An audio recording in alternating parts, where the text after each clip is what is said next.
भगवान श्री हरि जब 4 महीने के लिए निद्रा में चले जाते हैं तब उस पृथ्वी का भार कौन संभालता है?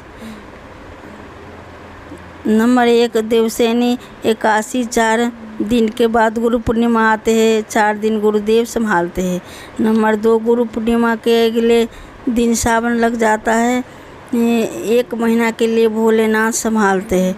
नंबर 3 सावन के बाद 19 दिन का भाद्रपद लग जाता है जिसे श्री कृष्ण संभालते हैं। नंबर 4 भाद्रपद के बाद फिर आते हैं श्री गणेश चतुर्दशी, 10 दिनों के लिए श्री गणेश जी संभालते हैं। नंबर 5 गणेश चतुर्दशी के बाद 16 दिन का पितरपक्ष लगता है जिसे पितर संभालते हैं। नंबर 6 पितरपक्ष के अगले दिन नवरात्रि लग जाती है जिसे माता रानी 10 दिनों के लिए संभालती है।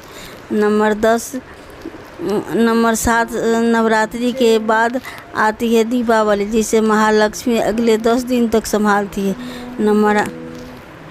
नंबर 8 सबसे आखिरी में 10 दिन कुबेर जी संभालते हैं। नंबर 9 फिर आती है देवउठैनी एकादशी जिसे उठैनी एकादशी, उस दिन भगवान विष्णु जाग जाते हैं और वापस पृथ्वी का कार्यभार संभाल लेते हैं। बोलो राधे राधे, बोलो हर हर महादेव।